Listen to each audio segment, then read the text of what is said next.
Good Friday morning. You're tuned to 105.5 FM, 1320 AM, cable TV channel 25, and worldwide at country.am. That's WKRK. It is a Friday morning.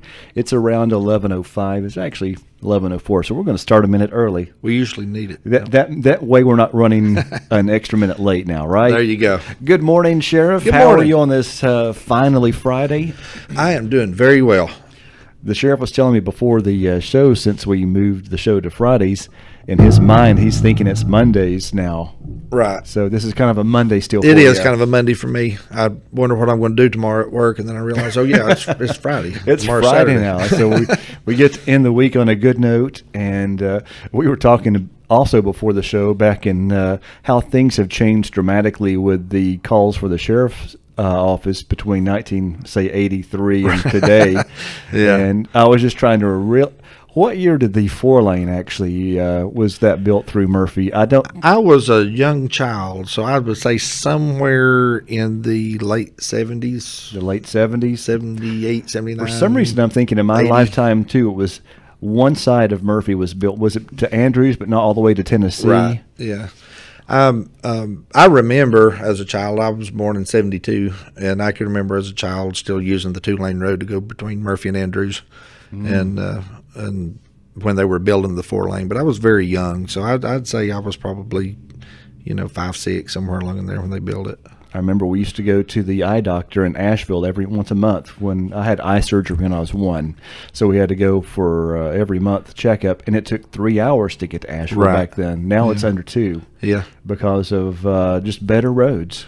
Well, like I said, I can remember as a child it being an event to go from Murphy to Andrews. Just took a while to get there. Just took a while to get there. Yeah. But, yeah, things have changed. Our traffic has picked up. And, of course, the call volume to the sheriff's office has dramatically picked up over the years. It has. It's not that, what we grew up as seeing with Andy Griffin. It's not just sitting around and waiting on the phone to ring anymore. No, I was sharing with Tim before we went on the air that I started August 8th of 1996 at the sheriff's office. And I worked second shift. I was assigned to second shift and worked from 3 in the evening to 12 in the morning. Sometimes worked later than that, depending on the calls. Mm-hmm. And by the way, back then nobody worked after 3, so there was nobody in the county law enforcement wise out after 3. They called people at home to get them out of bed to go answer a call if they had one after 3 o'clock. So things have changed. Yeah, things have changed, and I could remember working Monday through Thursday and maybe getting 3 or 4 calls all week long. And that was 20 years ago. And now we're getting 3 to 4 calls an hour is kind of what we're averaging now, all day, all night. That's what our average is, about 3 to 4 calls an hour. And that's calls for service. Calls for service, not actual phone calls. No, that's calls for service. I'm sure your phones ring a little bit more than that. Yeah, I think dispatch answered last year something like 90,000 calls. That's with admin lines and telephone lines and calls over the radio. That was about like 89,000 or something like that's what they received last year. We did actual calls for service of going out. We did somewhere in the neighborhood about 28,000 calls last year. That's just our deputies that were answering calls. That's not counting Murphy Police Department, Andrews Police Department, Highway Patrol, all the others that's out there. Just the sheriff's office answered about 28,000 calls. Wow. You said you started what year? 96. 96. Yeah. So 911 that had been established by that time, correct? It had. But back in when we were kids I think it was just becoming a new thing. Well, one other thing, I was catching the end of a lot of things in 96 here in Cherokee County, and I still remember in 96, of course, some of you young folks may be listening and don't realize we didn't have cell phones and all those kind of things. I can still remember getting out of radio range and having to find a payphone somewhere and call back to the sheriff's office by payphone, or we had all the payphones listed in the sheriff's office, what the numbers to them were. And if we could get a radio transmission out, we'd say, call me at this number. And then our dispatcher would call the payphone, and we would pick up the payphone and answer, when they call. And for you young whippersnappers under 30, a payphone is this thing that sticks out of the ground, and you actually put money into it. Right. And then you dial the number. Yeah. And you just don't see those around much anymore, do you? No. Are there any left in Cherokee County? I don't think so. Not that I know of. The last ones I remember, I think, were over near Valley Village. Maybe? Yeah, somewhere over in there. I don't know of any anymore. There may be one somewhere, but I don't recall one. Times certainly changed with technology when it's put right there in our hands.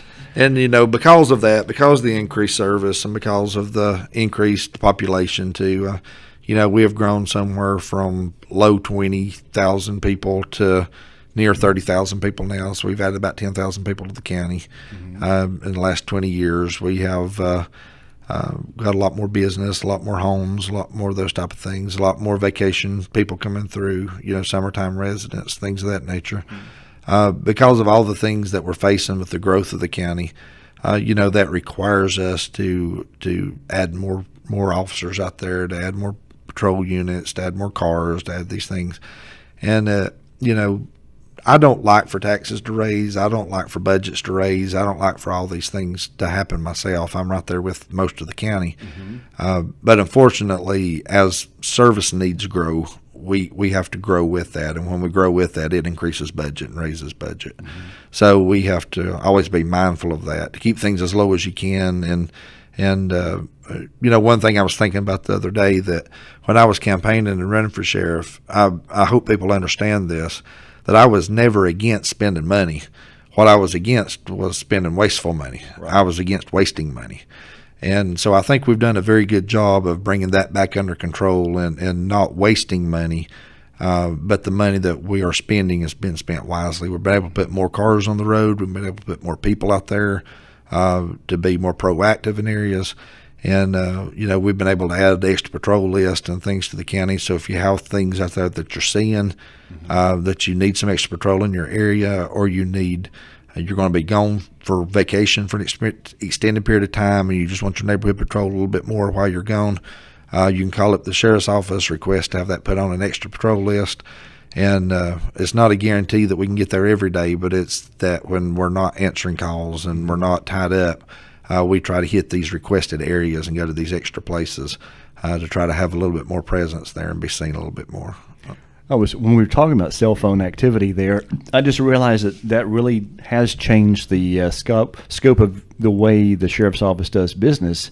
Not only just the fact that the officers have cell phones of their own, but back before cell phones were even a thing, if you saw a drunk driver on the road, you couldn't call them and report it, so you'd had to wait to get home, and then by then it was too late. Or if you saw an accident happen, now we just pick up our cell phone and dial.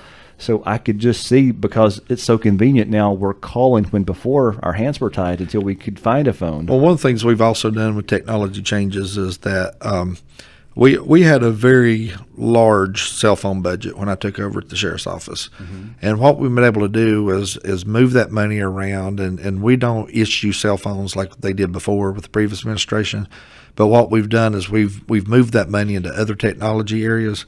And what we're doing now is, with dispatch and the changes that's gone through there, we're moving to a different CAD system, a different reporting system there, and dispatching system. And it actually is going to integrate with our report writing system at the sheriff's office. So we've taken that money and moved into this, and moved into MiFis and phone cards and these kind of things, so our computers can talk to each other. Right. So now what we're doing now is we're even moving beyond cell phones. And we're moving to the fact of where officers with their laptops in their cars can actually communicate back and forth with dispatch through their computers. Their report writing system, the case cards that dispatch creates, talk to each other, populates fields, populates reports, things of that nature.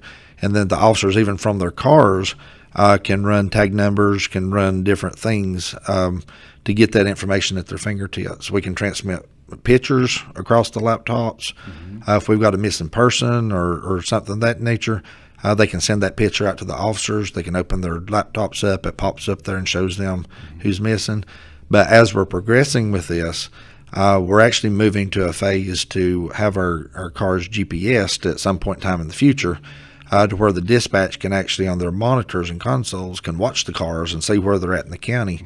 And so as they get a call come in, they can dispatch the closest car to that call and don't have to try to figure out where everybody's at within the county and who's at lunch and those kind of things. They can actually just look on their computer screen and see who's close by and dispatch that person to that call, which will greatly increase response times also to that. So pretty much an officer's car is pretty much a mobile office now. It is. And where officers were having to come back to the sheriff's office to write reports, and even the ones that had laptops having to download those reports and do a process, what we used to call syncing with the sheriff's office. Right. So their laptop would sync with the office computer and update it, and then that computer would sync back to the car and update their car computer. Now with wireless technology and internet and all that, we can do that from the field. So officers don't have to come back to the office and do that. And when they log into the report writing system from their car, they're logging into the live servers at the sheriff's office. So they don't have to constantly upload their information and download information. As they're typing, it goes into the report writing system and communicates back with dispatch when we get those changed over. So there's no longer having to go through all these extra steps of getting everything done. It's all done live right there, and it's been backed up by county servers and stuff. So as technology grows and increases, the sheriff's office is growing and increasing with that. And I'm really excited to see where next year is going to be and with the use of all this technology. Some of the old hands that's still around the sheriff's office is kind of struggling sometimes to keep up with the technology. Yeah. I'm having trouble myself keeping up with technology, so I can understand. Yeah, but they're all doing very well. But the younger guys that we're hiring that's coming straight out of law enforcement school and are in their 20s, they're sitting down at these computers and just going right through it and not having a bit of trouble with it, and just fitting in with everything that's going on. So it amazes me about the concept, because I kind of grew up with my first computer was a Commodore 64, so I kind of grew up with somewhat of a computer. But my nephew is 5 years old, and I had a tablet with a pretty complicated game that I don't understand how to play. Right. I'm not smart enough to figure out how to play this game with your thumbs and moving things. But here he is, 5 years old, picks up and he's like playing for hours. I was actually a student at Murphy High School when they got their first computers there at Murphy, and they started a computer class. Apple IIe. It had the Apple II, and it had the black screen with the green writing, and it was a programming class to kind of write programs and code lines and stuff. And I remember thinking when they first started that in school, I thought, man, why are they doing this? They don't want to be teaching stuff like this in school. Nobody will ever use this kind of stuff, And now it's just everybody's consumed with it, and that's what the technology is. But it's amazing how it has grown. And how our world depends on such technology now. Right, it does. And we're at a place that, as we were growing up, you could leave home and lose contact with everyone until you returned. But now if we leave home without our cell phone, we panic and have to turn around and go back and get it because we're so used to it and so addicted to the technology. And we don't always realize how important it is until for example, this morning when I was trying to play a song and my computer had to be rebooted. Right. And it took about 4 or 5 minutes to reboot. So I'm sitting there for 4 or 5 minutes trying to find something to do while that computer is rebooting. Right. So when things are working right, it just seamlessly works in the background until we realize when it's not working right that we really depend on technology. My saying about technology and computers is when it's good, it's good. But when it's bad, it's bad. It's bad. Right. But with the technology and what we're seeing in the patrol cars and what we're seeing with our office now is that reaching the tips of the fingers of the people that's out there. Right.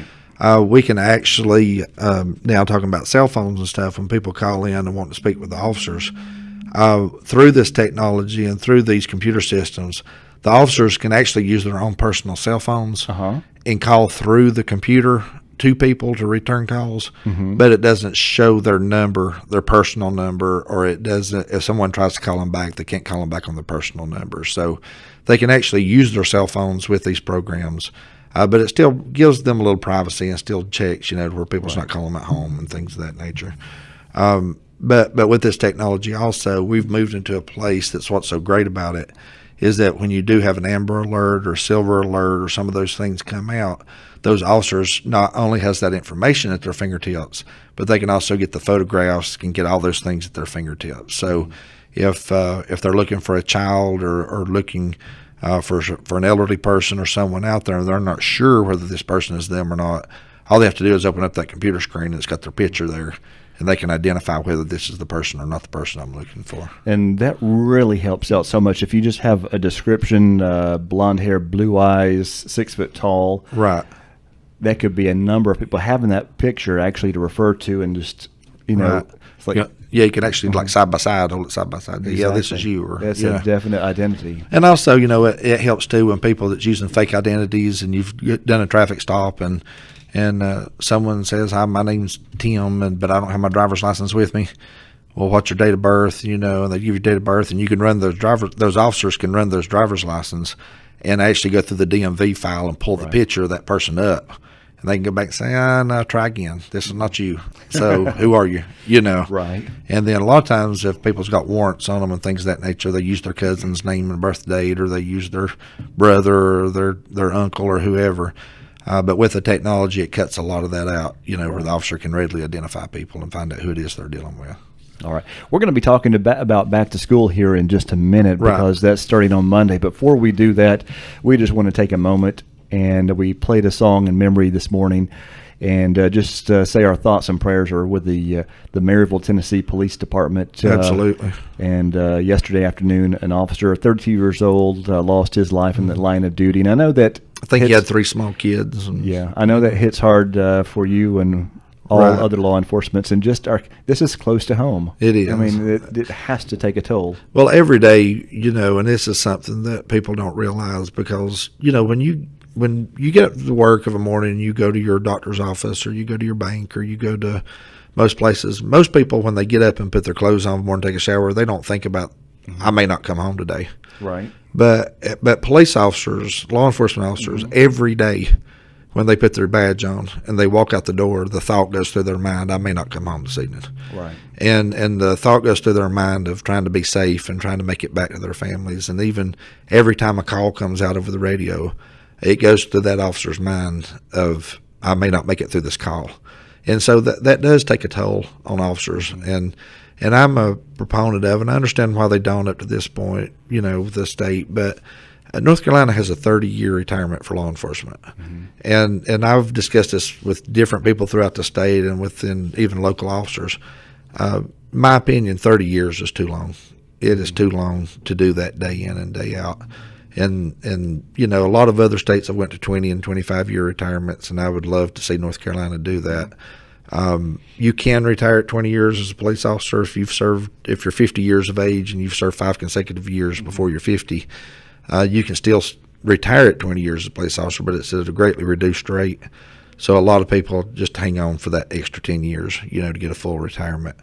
But I would like to see North Carolina go to a 20 or 25-year retirement, because that constant stress for 30 years really takes a toll on people. It absolutely does. And it's a job that not all of us could handle. I don't think I could do. I mean, my job here is not a very dangerous job. So I come to work, I talk. Unless Em and I just get in unless you mess fights. Somebody's advertisement up. Then That's it could true. be pretty dangerous. That could be dangerous then. Yeah. And so far, I've been working with Emma since I was 16, which I'm not going to do the math because that's. And so far, she and I have not gotten in a fight. So my job is pretty safe here. Yeah. But when I do, and all joking aside, but when I do think about what law enforcement, the fact that you have to carry a gun with you to protect yourself and to protect others, that just speaks volumes. Knowing that. That you have to be thinking that, like you said, every time you leave the house. And and it's really a conversation, that you have quite often. You don't want to dwell on it, you don't want to talk about it, but it is a conversation that you even have to have with your family. That I was going to say it has to have a impact on your family life too. Last week, I guess it was, I got into an incident where we had a person that had escaped custody, and I ran across them and was trying to get them arrested and got into a wrestling match with them on the side of the road, and they got away from me, and we had a manhunt and finally got them found and put back in custody. But when I got home, my wife was not happy. She said, "You're the sheriff. You need somebody else to do that." But the thing about it is, as law enforcement, you still have an obligation to protect the public. You still have an obligation to protect those that are out there and uphold the law and do what you've sworn to do. And sometimes that's hard a lot of times with non-law enforcement members of the family. is trying to juggle that to where they understand your passion and understand what you've sworn that you're going to do, Right. but also understand that you still have a family that you need to come home to and take care of and those kind of things. So it's a very stressful, constant juggling type situation in law enforcement, not just with me, but with all law enforcement officers. So you said 1996 was when you started, Right. was it? So Yeah. that's 20 years. 20 years. You don't look that old. No. I say that since I you and I are don't. pretty close to the I same don't. age. We're still young. We're still young. Yeah. All right. Right. Well, we just wanted to mention that and then send our condolences and our thoughts and prayers to the family of the young officer who was killed in Maryville, Tennessee. That's just, 2 counties away Just from 2 us. counties. Yeah. Blount County, Tennessee. Yeah. And I've been to Maryville several times. That's on the way to Knoxville. And just hits too close to home. Right. All right. School starts Monday here in It Cherokee does. County. In Blairsville, in North Georgia, they've been going to school for several weeks now. But Yeah. we're just a little They always behind. go to school earlier than us and They get get out early, yeah. They That's- usually get out about 3 or 4 weeks earlier than I we think do. they look forward to that in North Georgia, getting out of school early. They do. They do. So we wanted to let folks know about there's so much that goes on with school and so many safety things that need to be taken. A couple of things that I just want to mention real quick. I think we've got about 10 minutes or something. But one thing I want to mention real quick is about some different safety issues for school and when it comes involved with children and especially around school buses. I drove a school bus when I worked as a resource officer in the school, and I tell you that in itself is a stressful job. You got 25, 30 kids on the bus that you're trying to keep calm and keep screaming, and cars passing by on these crooked roads, and trying to keep your bus on one side of the road and all those type of things, and that can be stressful in itself. But there's some safety things that we just want to mention for not just the children but also the parents to be aware of.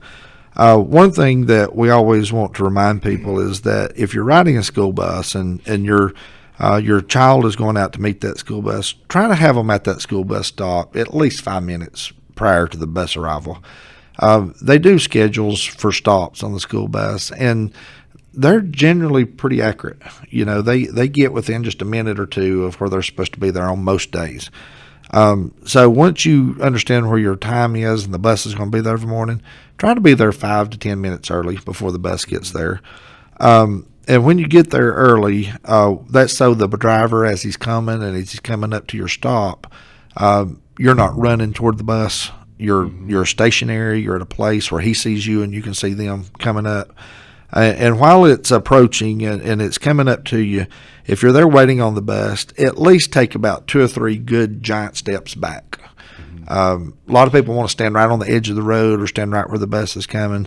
But be sure and take a few steps back away from the bus and wait till the bus comes to a complete stop. And when it comes to a complete stop and the driver opens the doors, then approach the bus, then come to the bus.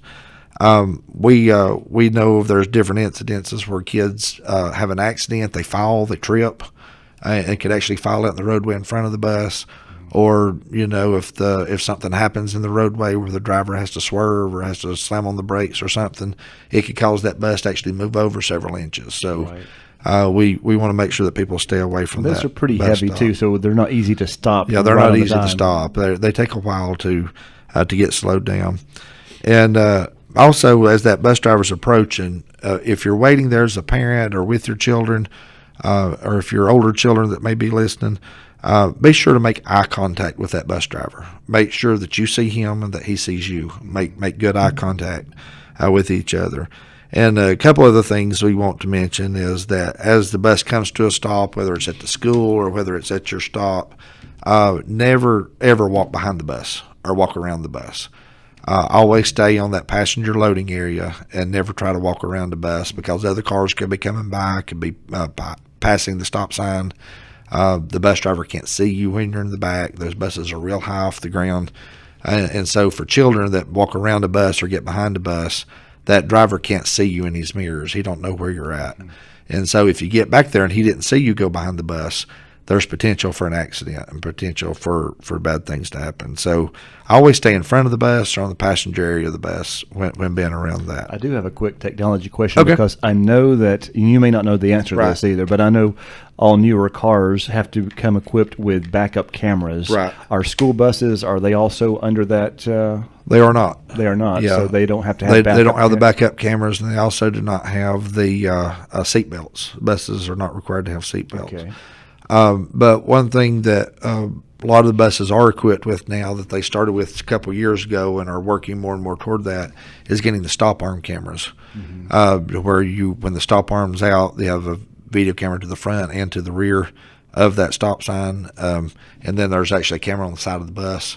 And so that helps a lot with being able to see what's going on and recording things that are happening. I saw a news report last night, I believe it was, some out especially toward Asheville and some of the bigger cities, that they have like 6 or 8 cameras around the bus Right. that are recording, and which they're wanting to make sure that the driver's not on the Right. cell phone texting and driving Right. and things like that to just prevent. Yeah. So some buses, and Well- we have some cameras on our buses here, don't we? We do. And one of the things that is so hard about that the average person doesn't understand, if they've never driven a commercial vehicle or they've never driven anything of substantial size, tractor and trailer, log trucks, buses, things of that nature, you're so high off the ground, and the buses, especially the buses, are shaped in such a way. That's why they have those mirrors on the front of the buses and on the front bumpers and on the sides. And that's why there's so many mirrors on them, is because there's places all around that bus that you can't see. Right. You don't know what. And if someone is standing right in front of the bus, even with the mirrors, sometimes it's hard to even see anybody up there. I had an incident when I drove a school bus it really made my heart sink. And anytime I think about it now, I still just about pass out when I think about it. Is I picked up this child one day, and they normally have siblings that are with them that rode a different bus. This particular morning, I went and opened the door, did everything properly, checked my mirrors, picked the child up, got on the bus, was seated, shut my doors, checked all my mirrors again, looked around, didn't see anything, started to take off, and when I took off, I felt a bump. I knew I ran over something. Mm-hmm. And my first thought was those other children, because I knew there were other children there that was normally at that stop.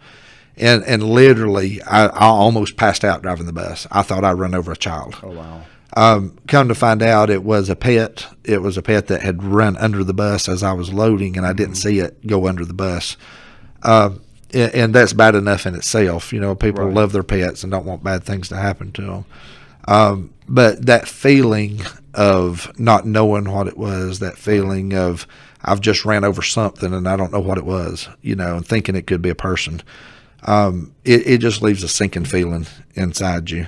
And so it's very important. That's one thing that's why I'm so passionate about school buses, is because people see these buses, how big they are, and they think, well, they're way up there, they're high, they ought to be able to see everything going on. Mm-hmm.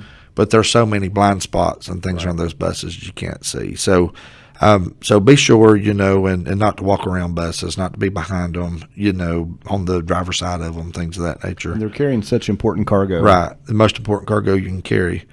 Also, the thing about it is, for the motorists that are out there with these school buses, remember that children are very unpredictable. Mm-hmm. They're unpredictable in their actions. They do things that they don't know why they do them. They just do them. And so when you are going through a school zone, or you see a school bus with its flashing caution lights on or its red lights on, stop arm out, be sure to slow down and take extreme caution when approaching that bus, because there could have been a kid that ran around behind it, or they could have went the wrong direction. Especially young children that's in the kindergarten age, first grade, those extremely young kids.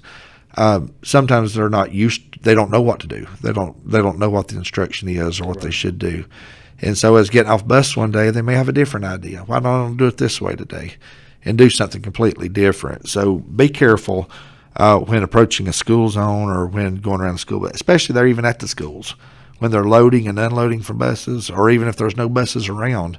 Be careful driving through school zones and loading areas, because kids do things sometimes they don't know why they do them. Pay attention to kids walking, especially in the roadways or around the roadways. And when you see that school bus with the yellow lights flashing, don't try to get by it before it flips that stop arm out. If it's got yellow lights flashing, go ahead and stop. Right. Even though the stop arm's not out, even though the red lights are not on yet, go ahead and stop, because those yellow lights tell you that he's getting ready, or she is getting ready to flip that stop arm out, and they're either going to discharge a child, or a child's going to get on that bus. So be sure, to slow down and go ahead and stop. And of course, the thing that we can't stress enough, when the lights are red and the stop arm's out, don't pass it in either direction. Coming or going, don't pass that bus. Stop in the road or the loading area, wherever you're at. Even if it's in a loading area at school, if a stop arm's out, stop. Do not pass that bus. And so, because if that stop arm is out and the lights are red, that means children are either getting on the bus or getting off the bus at that point. So don't pass that bus at all. If you do pass the bus, remember it's 4 points on your insurance if you're lucky, and you don't have an accident or don't hurt someone. If you do have an accident or hurt someone, that could jump up to 10 to 12 points, and it could be felony on your record. So just don't do it. Just stop when those lights are flashing. The other thing is about walking to school. If you got children that walk to school, remember it's always better to travel with a friend or a family member if possible. If children are walking to school, it's better not to walk by yourself. And the other thing that I want to mention that a lot of people don't think about, because I see this all the time, is when you have pedophiles and you have strangers out there that's targeting kids, a lot of parents want to put their name on their lunchbox, their address on it. They want to put their jacket. They want to write their name on their jacket or put the telephone number or the address, where the jacket belongs to and things of that nature. If you do that, do it in a hidden place somewhere. Don't do it out in the open where people can see it.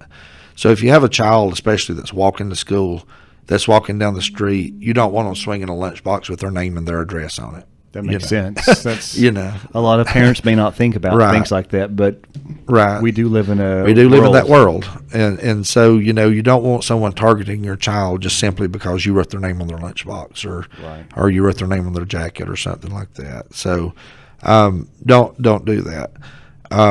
And always encourage your children that if you're out and someone has approached you and they've tried to get you to go somewhere with them, or they've tried to talk to you to meet them somewhere or anything like that, always report that to a teacher, report it to a parent, report it to somebody. Make sure your children understand that if something like this happens, please report it. Please let somebody know what's going on and pass that along to the appropriate police department or the sheriff's office so we can follow up on that and make sure we don't have someone out there that's wanting to do bad things to our children.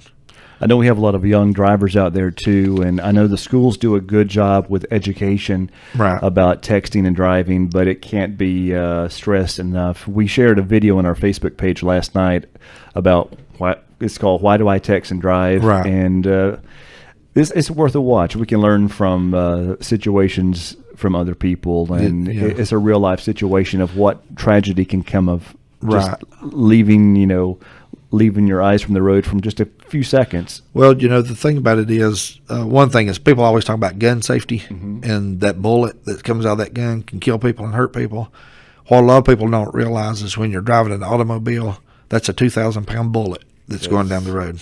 And so that 2,000-pound bullet or more, can create a lot of heartache and a lot of trouble and can hurt people. And so sometimes we forget that, and we feel safe and we feel enclosed and nothing bad can happen. But also, I say this tongue-in-cheek, but it's true. We're not driving the 76 Oldsmobile that's surrounded by steel anymore. Right. Most of the things that we're driving now is aluminum and fiberglass. And so we don't even have the protection that you had back then. Right. And so even if it's not hurting someone else, if it's running off the road into the ditch or it's hitting a tree or hitting a bridge abutment or whatever, you can be hurt and be hurt seriously or fatally. So really, there's no amount of texting or anything that's worth it to do that. If you absolutely have to text, check a message, text, pull off the side of the road, pull to a safe location, do that text and that message you need to do, and then get back on the road and travel on at that point. What does the North Carolina law say about if you speak into your telephone and it converts it into text? Can you do that? You can do that. The only law that I'm aware of now, and I can check on that, maybe report back next week to what that actual law is, but it's my understanding it's relegated to the actual texting, to the tapping of the phone. And even with a speech to text, a lot of times you're having to look at your phone to press the microphone button, so it still is a distraction. Now, like my car that I drive, it has Bluetooth in the car, and a lot of times my text messages come in. They come in over the car, and it reads it to you. The car reads you what that message is. And then on the steering wheel, you've got buttons. You can just hit reply or whatever, and then you can speak to the car, and it'll reply for you. So those type of things are acceptable if you can keep your eyes on the road and understand what's going on out there. Those things are okay, but don't look down to take your eyes off the road to text this stuff. At 55 miles an hour, I think it was in a matter of a second and a half, I believe it was, you can cover the length of a football field. Wow. At 55 miles an hour. So just looking down and looking back up, you can travel in excess of 100 yards. And so a lot of things can happen in that distance. All right. We just want to wish everyone a very happy, safe, and healthy back-to-school season. Again, school starts Monday for Cherokee County and I think neighboring counties as well. And just hope everybody has a great school year. 2016? Wow. I think it is 16. It is 2016, I was trying to think a year. while ago whether it's 16 or 17. I can't remember what year it was. Time is certainly getting away from us. Yesterday, as Alice Chastain pointed out on the radio, yesterday was 4 months from Christmas. I didn't even think about that. All I'm thinking about this time of year is football and deer hunting. That's all I'm thinking about. last week we talked about Halloween. I figure we bring up Christmas there on this you go. one too. So. Yeah, we might talk about Easter next week. That's right. Sheriff, thank you very much. You have a great day. We appreciate your time. You're tuned to AM 1320, FM 105.5, cable TV channel 25, and country.am.